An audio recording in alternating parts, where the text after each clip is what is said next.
wabarakatuh.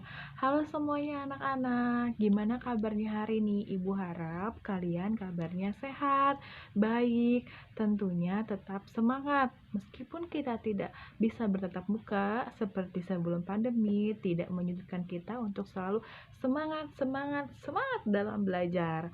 Oke anak-anak, sebelum kita memulai pembelajaran hari ini, alangkah baiknya kita berdoa sebagai rasa syukur kita terhadap Allah Subhanahu wa Ta'ala. Berdoa dimulai. Berdoa selesai. Oke anak-anak, hari ini kita akan masuk pembelajaran bahasa Indonesia ya. Tentukan unsur-unsur dalam sebuah cerita. Unsur dalam cerita terbagi menjadi dua, yaitu unsur intrinsik dan unsur ekstrinsik. Unsur intrinsik yang mempunyai karya sastra dari dalam cerita, ya contohnya tema, amanat, plot, atau alur penokohan. Unsur ekstrinsik adalah sesuatu yang di luar cerita, seperti latar belakang pencipta. Baik anak-anak, yang kedua adalah menentukan unsur dalam sebuah cerita. 1. Tema. Tema adalah gagasan, ide, atau pikiran utama yang mendasari cerita. Yang kedua adalah tokoh dan penokohan. Tokoh adalah orang yang mengalami peristiwa dalam berbagai peristiwa. Sedangkan penokohan adalah penyajian watak dan pencitraan tokoh. Tokoh terbagi menjadi 3 berdasarkan sifatnya. Yang pertama adalah tokoh protagonis, tokoh antagonis, dan 3 adalah tokoh tritagonis. 3. Alur dan latar. Alur adalah jalan cerita dari awal hingga akhir, sedangkan latar adalah keterangan petunjuk yang berkaitan dengan waktu, ruang, dan suasana terjadinya peristiwa. Alur terbagi menjadi 3. 1. Alur maju, 2. Alur mundur, 3. Alur campuran. Lanjut ke bagian keempat, mengenai sudut pandang. Sudut pandang merupakan cara si penulis menyampaikan isi cerita.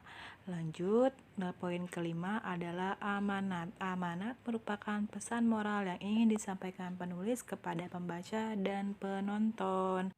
Baik anak-anak, apakah kalian sudah mengerti? Nah, kalau sudah mengerti, Ibu akan memberikan tugas.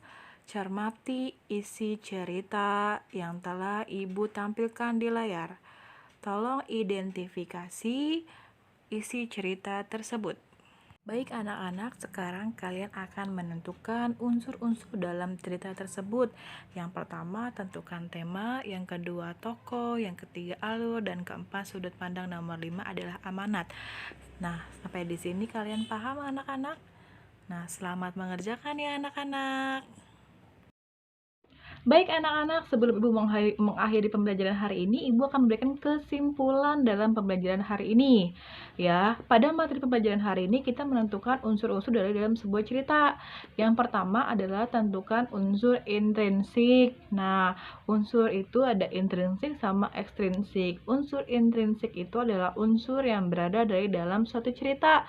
Kalau unsur ekstrinsik itu berada dari luar cerita.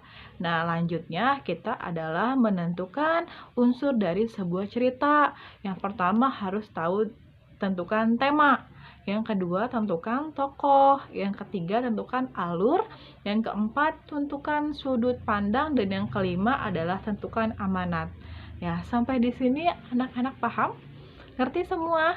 Sudah jelas ya penjelasan yang sudah Ibu berikan? Dan selamat mengerjakan. Terima kasih. Wassalamualaikum warahmatullahi wabarakatuh.